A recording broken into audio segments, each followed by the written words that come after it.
Nous sommes au 3e jour de notre prière pour notre prière de guérison à travers les meurtrissures, les meurtrissures de notre Seigneur Jésus-Christ. Et nous sommes en train d'écouter ce chant, ce beau chant. Par ces blessures, nous sommes guéris. Ce chant qui va nous permettre de faire l'expérience de Jésus ce soir. L'expérience de la croix de Jésus. La croix de Jésus qui est signe de miséricorde, signe de gloire, signe de vie, signe de résurrection pour chacun de nous. Alléluia.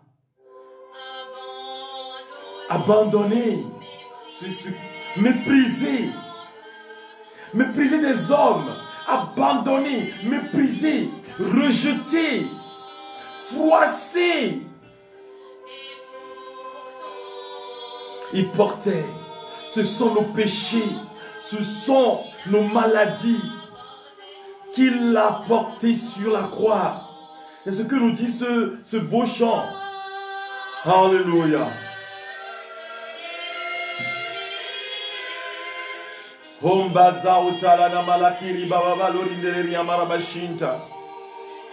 Voici le temps favorable. Voici le temps de la grâce. Le temps de la manifestation de Dieu. La manifestation de Dieu dans nos vies. Alléluia.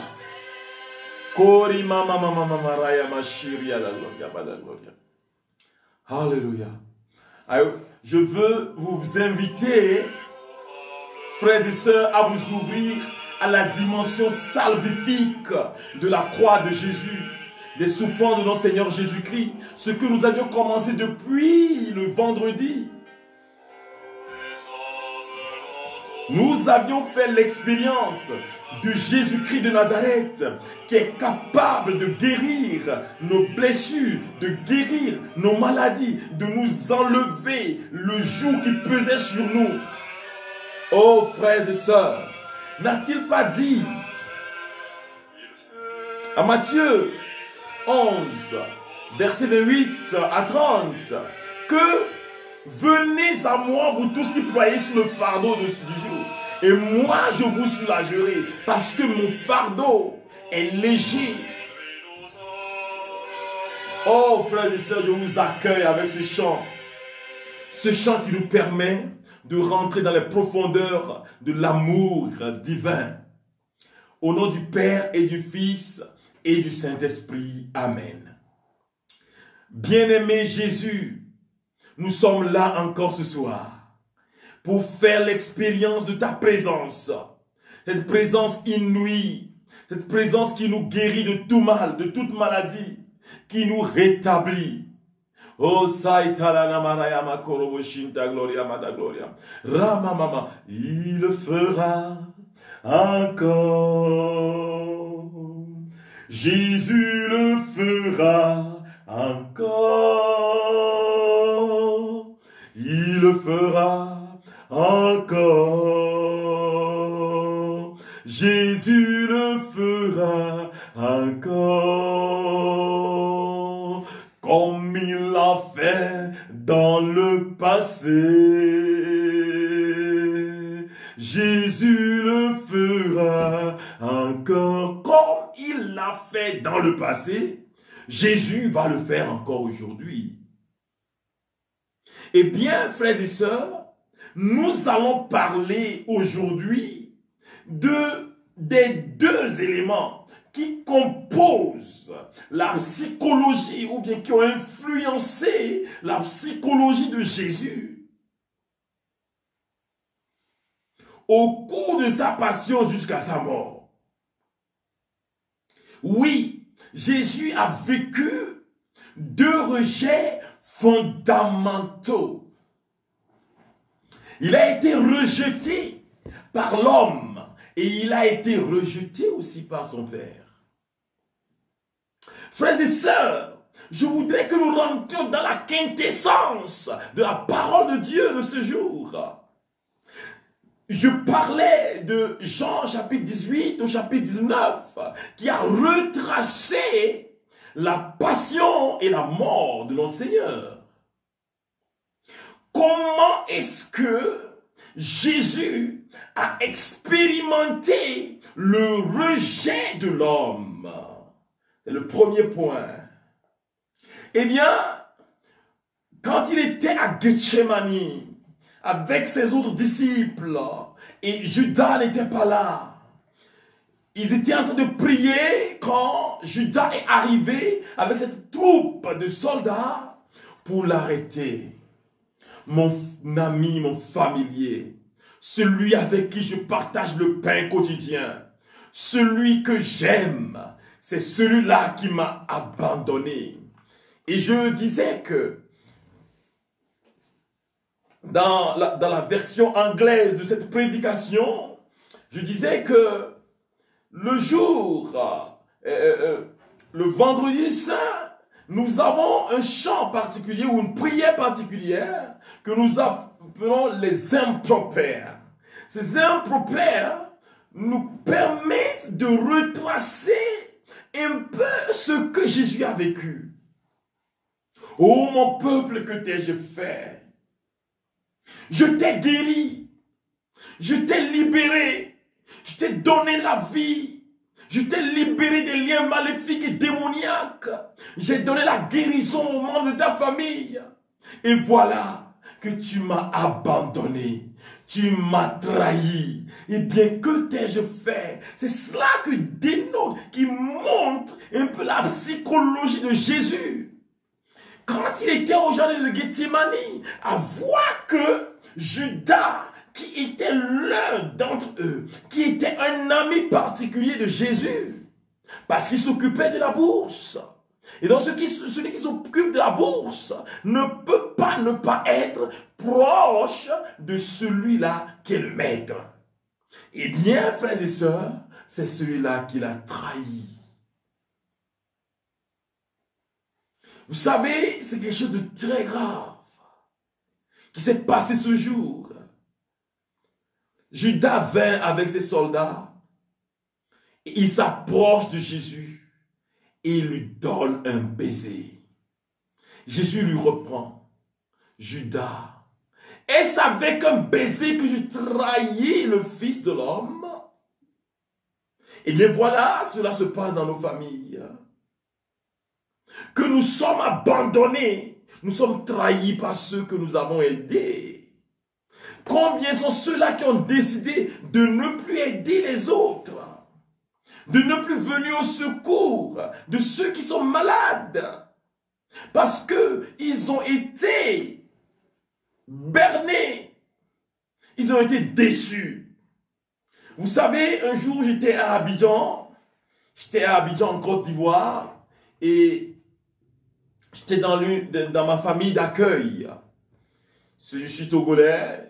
J'ai fréquenté Abidjan et j'ai été bien reçu à Abidjan. Je bénis Abidjan et tous les Ivoiriens. Je demande au Seigneur de vous bénir, vous qui nous suivez. Que le Seigneur bénisse la Côte d'Ivoire, épargne tout ce qui se passe maintenant comme violation des lois de l'État, violation de la dignité humaine. Que le Seigneur épargne la Côte d'Ivoire du chaos. Alors, je revenais, parce qu'en ce moment, j'étais séminariste.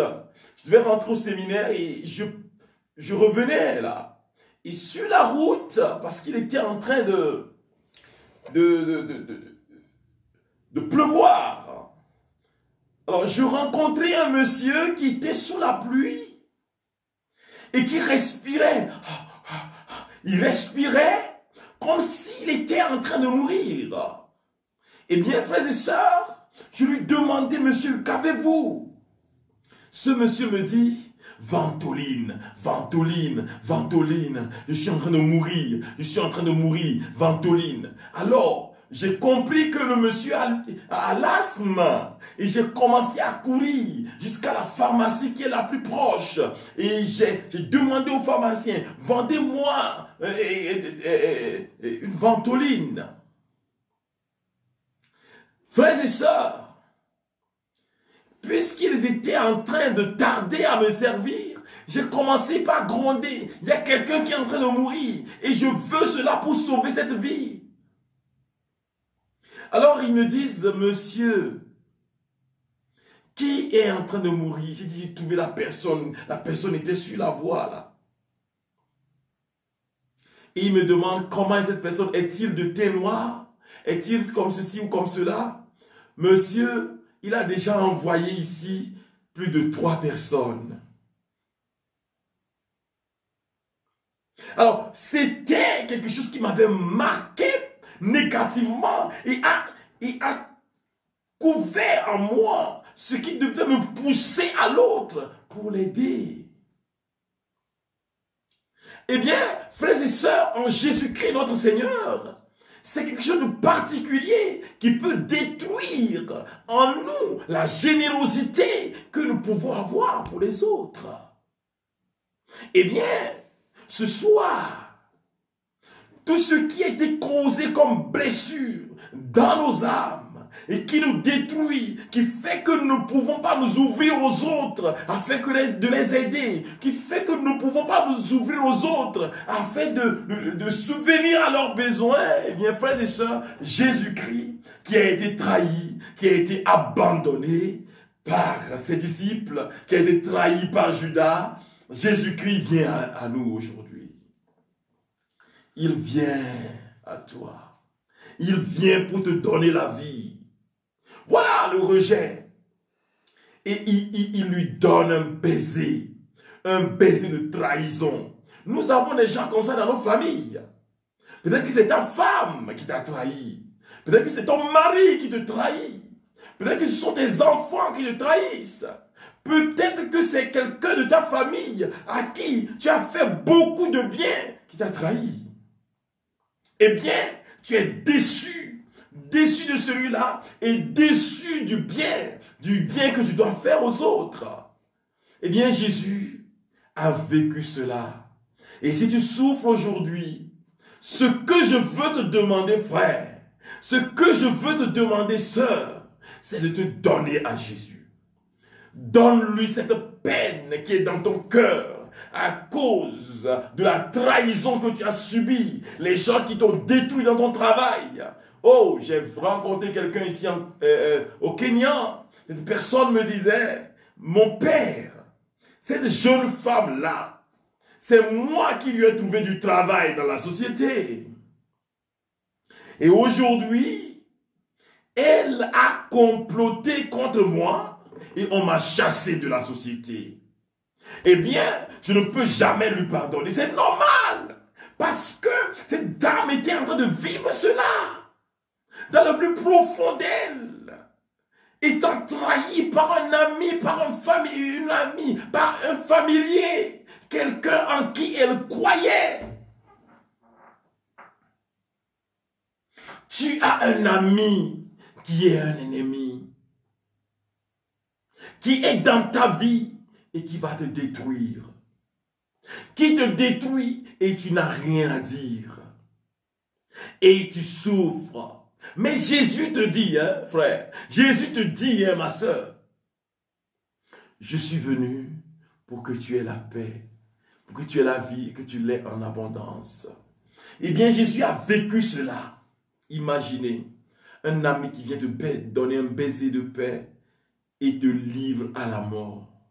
Oh, trahison des trahisons. Jésus dit, c'est celui qui m'a livré à vous, c'est celui-là qui a le plus péché. Vous n'avez rien fait. Celui-là qui m'a livré à vous, celui-là a le plus péché. Vous savez, au jardin de Gethsémani, Jésus était en train de prier et il était tellement stressé à cause de ce qu'il attendait. La mort la plus bizarre du monde, la plus honteuse du monde. Quelle ignominie! Oh, frères et sœurs, c'est ce que Jésus attendait. Et la sueur qui tombait de son front était du sang.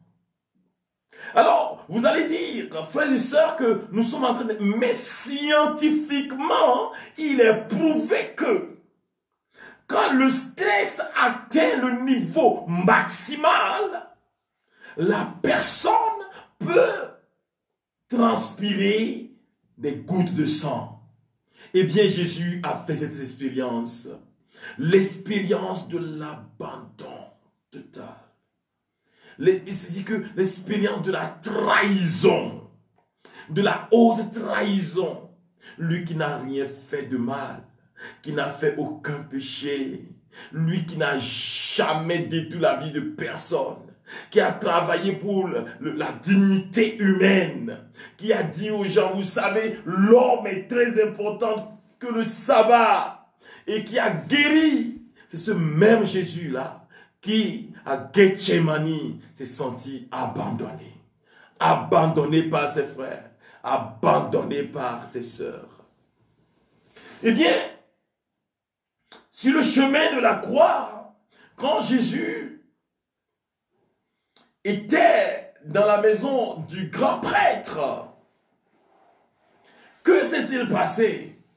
Pierre, sur qui Jésus a dit, je bâtirai mon église. Pierre a renoncé à Jésus. Pierre qui lui disait, je t'accompagnerai partout, même si tu dois mourir, je vais mourir avec toi.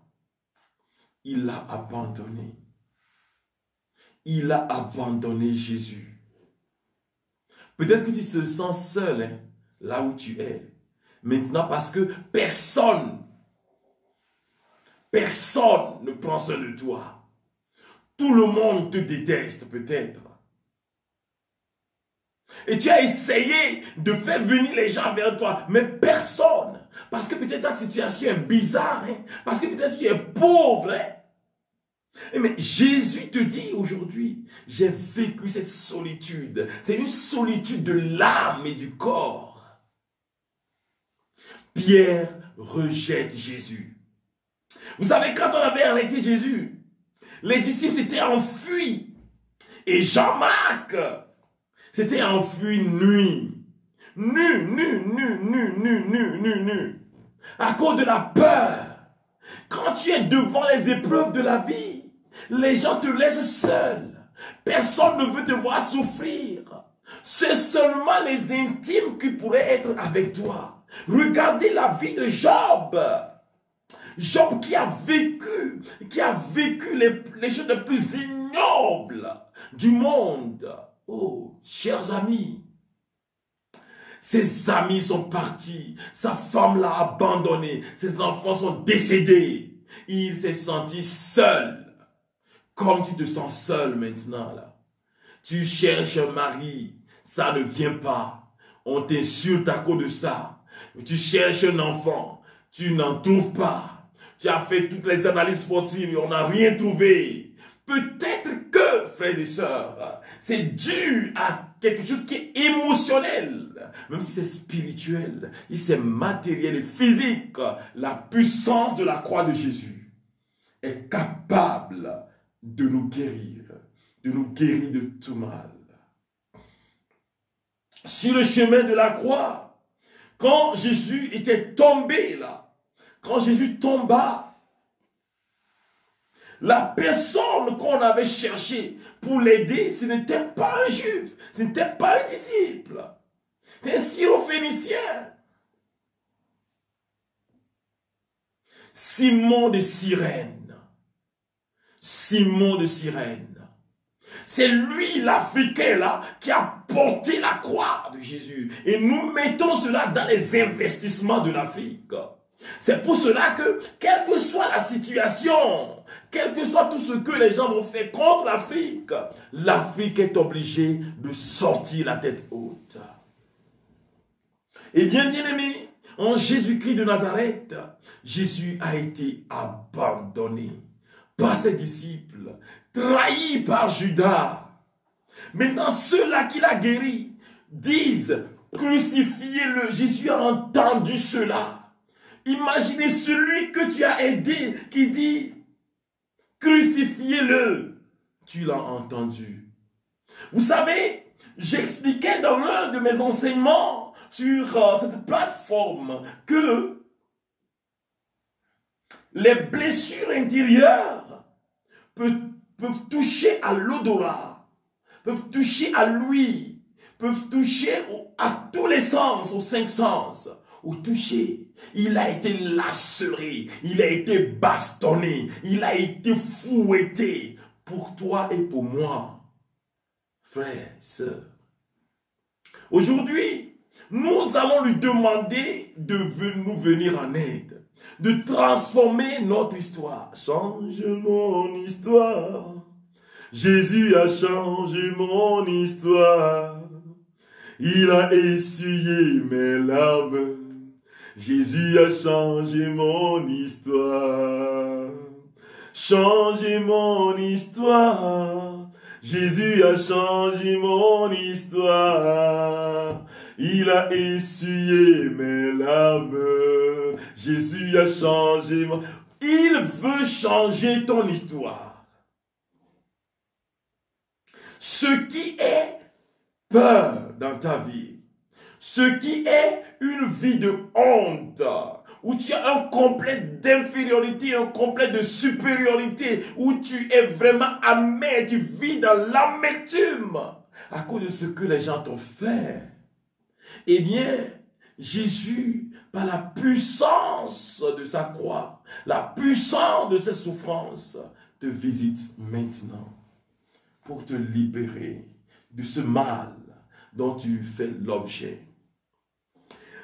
Le deuxième rejet dont Jésus-Christ de Nazareth, notre Seigneur, a fait l'objet, c'est le rejet du Père.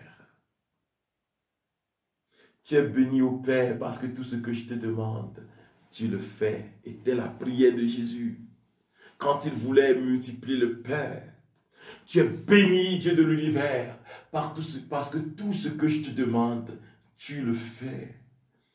Eh bien, le temps est venu au jardin de Gethsémani quand Jésus disait au Père, Père,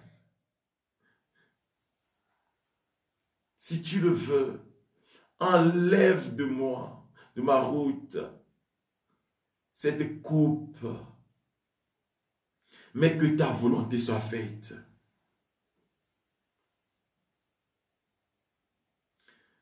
Le Père n'a pas répondu. Le Père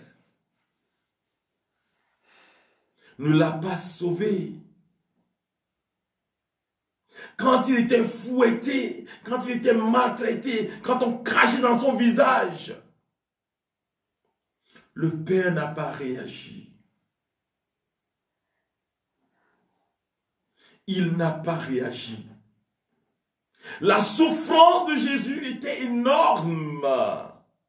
Parce que abandonné par les hommes, normalement il devait être accueilli par le Père, fortifié par le Père. Dans l'entendement humain, c'est ce qui devait se passer. Que Jésus soit, frères et sœurs, accueilli par le Père et que le Père fasse descendre une armée céleste avec Saint-Michel pour détruire les œuvres du mal.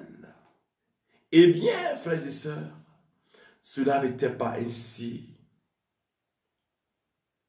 Il a subi l'épreuve de la croix. Il a transpiré la souffrance. Le Père n'a pas répondu. Jusqu'à la croix. Et à la croix, Jésus dit au Père, pourquoi m'as-tu abandonné? Comme beaucoup lui disent aujourd'hui, à cause de ce que tu es en train d'expérimenter dans ta vie de tous les jours. Tu dis au Seigneur, pourquoi m'as-tu abandonné? Pourquoi as-tu abandonné ma famille? Pourquoi as-tu abandonné mes enfants? Ô Seigneur, écoute et prends pitié.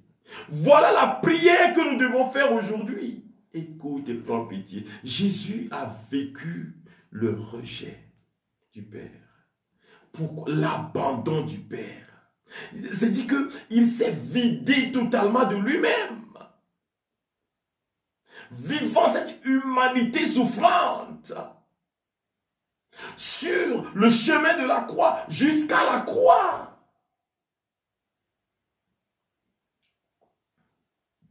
Demandant au Père de lui venir en aide. Mais rien. Eli, Eli, lama sabachthani. Il est décédé. Il est décédé. Mais le troisième jour, il est ressuscité. Et les versions de la Bible nous montrent que Jésus a été ressuscité et que Jésus est ressuscité. Et donc les deux mouvements, le mouvement du Père et le mouvement de Jésus lui-même et l'action de l'Esprit se conjuguent dans l'événement résurrectionnel de Jésus-Christ de Nazareth. Nous ne pouvons pas parler de la mort, de la passion, de la mort de Jésus sans parler de sa résurrection. Eh bien, frères et sœurs, aujourd'hui, et dans l'événement résurrectionnel, Dieu veut montrer que mon fils bien-aimé, je ne t'ai pas abandonné, alléluia. Et donc, les souffrances que Jésus a vécues nous donnent le gage de la vie éternelle, de la santé morale, de la santé physique. Tu as été abandonné. Tu as été blessé par quelqu'un. Les gens parlent mal de toi. Ton cœur est brisé. Ta souffrance est vraiment énorme. Eh bien, frère, eh bien, sœur, regarde à Jésus. Si l'on t'a dit que tu ne peux jamais enfanter, regarde à Jésus. Si l'on t'a dit que tu ne seras jamais un grand, regarde à Jésus. Jésus t'a pas oublié, il t'aime encore. Jésus t'a pas oublié, il t'aime encore. Depuis ta naissance, tu as connu le rejet de tes parents. Tu as été abandonné par tes parents et tu as souffert. Et dans ton cœur, il se trouve une blessure profonde en ce moment précis. Et tu as besoin de la grâce de Dieu pour que tu puisses connaître la totale libération de Dieu. Eh bien, Jésus te dit ce soir que je suis là. Je suis venu pour te sauver, pour te libérer. Il y a beaucoup qui ont reçu des blessures énormes dans leur conception. Quand votre papa ne vous a pas désiré, quand la maman ne vous a pas désiré, et donc, il y a cette inimitié-là qui se trouve entre le père et l'enfant, ou entre l'enfant et le père. Ce sont des blessures profondes que les gens traînent. Vous allez voir quelqu'un qui va croire que, oui, je dois à mes parents, je leur dois, et il ne peut rien faire de lui-même. Le plus souvent, il s'agit d'une maladie intérieure, une blessure intérieure qui est cachée là-bas et qui fait du mal. Nous avons rencontré des gens qui ont fait l'expérience du rejet. Maman m'a abandonné. Une dame que j'ai eu à rencontrer ici au Kenya, qui effectivement, frères et sœurs, a été abandonnée par sa mère quand elle avait 3 ans. Jusqu'à ce qu'elle se marie, la maman l'a abandonnée. Et c'était dans la semaine du décès de son papa. Cette dame, belle soit-elle, se méprisait énormément. Et c'était une fois, elle avait même essayé le suicide. Parce qu'elle était abandonnée par sa maman. Eh bien, je suis en train de parler à tous ceux-là qui ont des enfants et qui me suivent en ce moment précis, le Seigneur vous demande quelque chose. Prenez soin de vos familles, prenez soin de vos enfants. Et si tu as vécu une enfance difficile, cela peut te suivre jusqu'à la mort. J'ai rencontré une dame ici qui me dit, mon père, quand j'étais jeune, mon papa m'a violé. Et c'est cela qui était à l'origine de mon livre intitulé « Comment prier pour la guérison des blessures familiales ». Les atrocités dans les familles. Quand on abuse de quelqu'un, la personne porte des séquelles, ce sont des blessures de vie. Depuis l'enfance jusqu'à l'adolescence. Tes parents t'ont souvent dit, toi tu ne vaux rien, toi tu ne peux pas avancer dans la vie, toi tu n'es pas intelligent, toi tu, etc., etc. Ces paroles négatives qui détruisent la vie des enfants. Eh bien Jésus nous dit ce soir, je suis venu pour vous faire la grâce de la vie. Et il a vécu, voyez comment il a été insulté, il a été bafoué sur le chemin de la croix.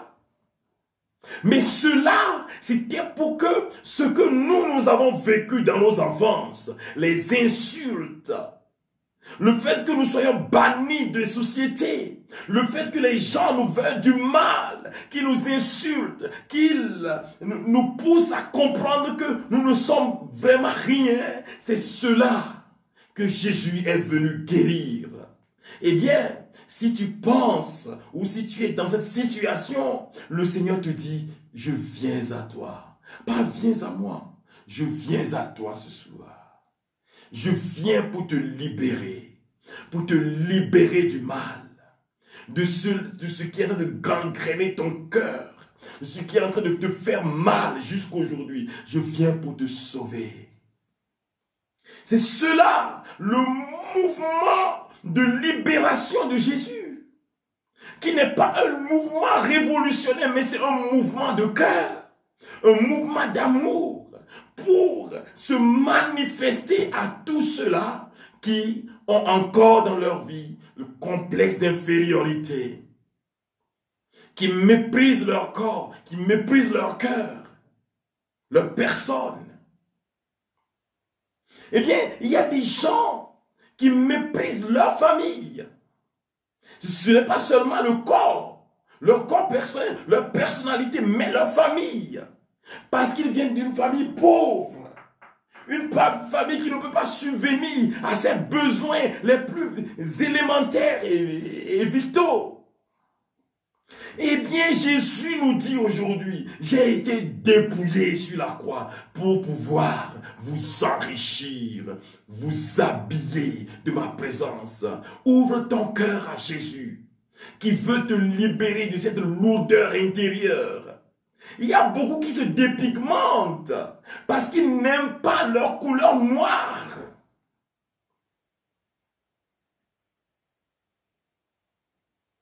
Je suis noir, peau d'ébène. Je suis rempli de vie, devions-nous dire, répéter à tout moment et en toutes circonstances. Mais quand il s'agit d'une blessure intérieure, quelqu'un peut se pousser, peut-être pousser à mépriser son corps jusqu'à utiliser des médicaments pour se dépigmenter. Ce n'est pas une question de beauté, c'est une question de blessure. Et la majorité de ceux-là que nous avons reçus et qui ont vécu la dépigmentation qu'ils ont faite, nous constatons que, effectivement, ce sont des gens qui ont été méprisés dans l'enfance, les gens qu'on ne considérait pas, et qui croient qu'en changeant leur couleur de peau, ils pouvaient plaire à quelqu'un. Méprisés depuis l'enfance. Les blessures que vous avez reçues dans votre jeunesse. Parce que les gens vous ont rejeté. Jeune, tu es tombée enceinte, tu étais obligé d'avorter. Et cela, là, c'est dans ton cœur. Tu le confesses tout le temps. Tu vas à la confession, tu dis ça tout le temps. Et jamais tu n'es libéré de ce mal. Parce que tu es blessé intérieurement. C'est ce que nous appelons les blessures de vie. Et Jésus est capable de nous libérer de toutes ces blessures, de toutes ces lourdeurs intérieures qui ne nous permettent pas de vivre en enfant de lumière, en enfant de roi, en enfant de Dieu. Eh bien, les souffrances de Jésus, les blessures les plus profondes de Jésus sont les blessures psychologiques, comme je le disais tantôt. Étant rejeté par l'homme et étant abandonné par le Père. Combien de fois n'avons-nous pas dit que Dieu nous a abandonnés? Parce que nous avions fait toutes les prières possibles, toutes les neuvaines possibles, et ça n'a pas marché.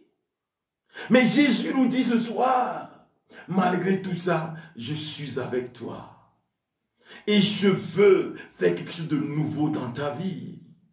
Je veux te libérer de cette solitude intérieure que tu as, qui te pousse parfois à tenter le suicide. Bien-aimés frères et sœurs, c'est la grâce de Dieu qui surabonde ce soir et je demande que Jésus vous visite. Que la grâce de la passion, mort et résurrection de Jésus visite chacun de nous.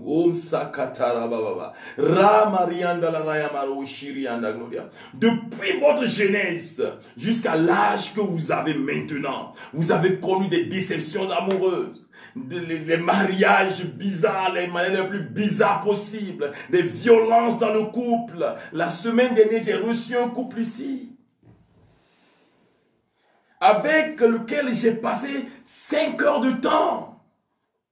Parce que ce couple était en train de vivre dans les violences corporelles, les violences verbales. Où le monsieur vient à la maison avec des machettes et dit à la femme, choisis ce qu'il doit utiliser pour te tuer. Où les deux se boxent, se querellent jusqu'à aller aux mains. Mais par la puissance de libération de Jésus, la puissance qui se dégage de sa croix, la croix victorieuse, la croix lumineuse, la croix glorieuse de Jésus, cette famille a connu la paix et la joie, la réconciliation. Eh bien, frères et sœurs, là, quand Jésus était sur la croix, il avait dit quelque chose. Avant de dire, Père, pardonne. Pourquoi Matthieu, il dit, Père, pardonne-leur. Parce qu'ils ne savent pas ce qu'ils ont fait. Les gens ont fait des choses contre toi. Hein. Mais si tu prends ça et tu veux vivre selon ce qu'on t'a fait, tu ne vas jamais vivre ta propre vie. Tu ne seras jamais heureux. Laisse, libère ce que tu as dans ton cœur. Ce n'est pas facile, frères et sœurs. Mais par la grâce de Dieu, c'est possible. Vous savez, mon Seigneur, Barriga a chanté cela.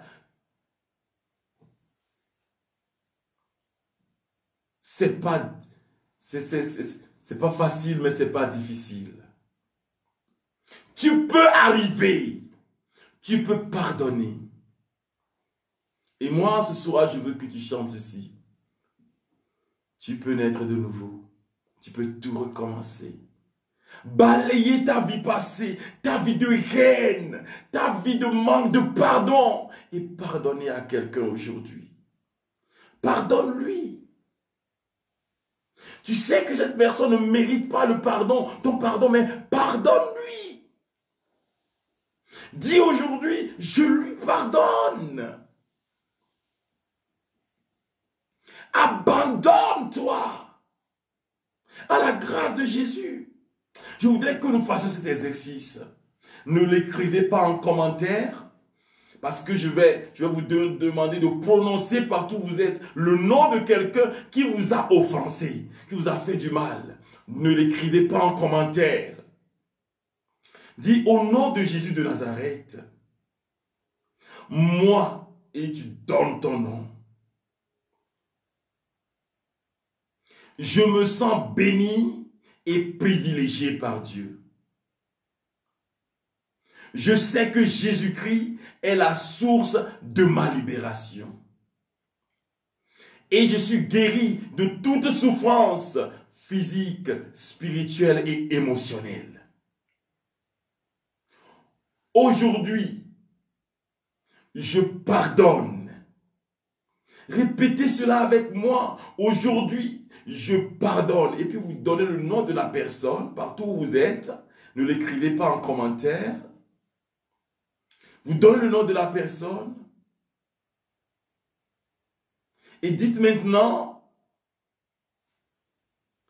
et je te bénis. Et bénis cette personne au nom de Jésus de Nazareth.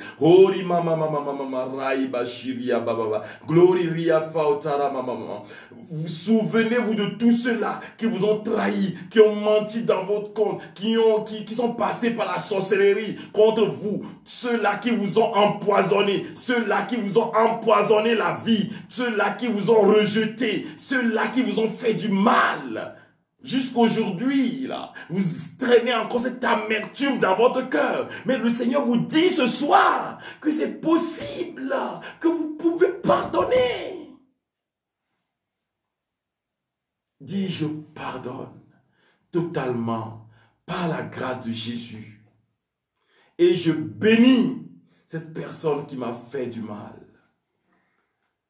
Je bénis toutes ses œuvres.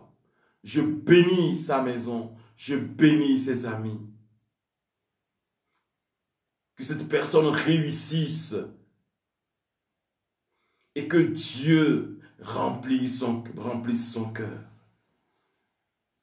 Eh bien, maintenant, frères et sœurs, je veux demander à l'action bienfaisante de Jésus-Christ de Nazareth, ce qui découle vient de la croix de Jésus, de vous visiter maintenant. Pour que tout ce que vous traînez comme souffrance intérieure soit cicatrisé en ce moment précis. Toutes les blessures intérieures soient cicatrisées en ce moment précis. Vous savez, vous pouvez aller voir le psychologue et tout ça. Mais si Jésus ne vous guérit pas, vous allez traîner les mêmes séquelles. Jésus guérit éternellement. Et c'est sa puissance qui se répand sur vous aujourd'hui. Oh sakatara baba baba. Raima. Glory rimba santara mama mama. Glory rafa ora shiria. Glory maria andala ramasonta gloria makoradosh. Recevez la paix. Recevez la paix. Recevez la paix. Recevez la paix, dit Jésus.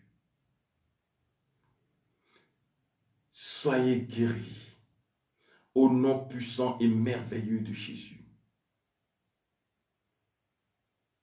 Que sa tendresse, je vois le baume de la miséricorde et de la guérison intérieure qui passe dans le cœur de plusieurs personnes.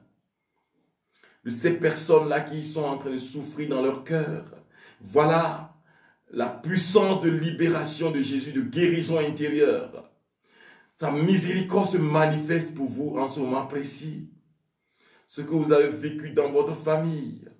Jésus est celui-là qui vous guérit maintenant. Il vous guérit du mal spirituel, du mal du corps et du mal psychologique. Recevez le don de la vie. La vie, c'est Zoé, du grec Zoé.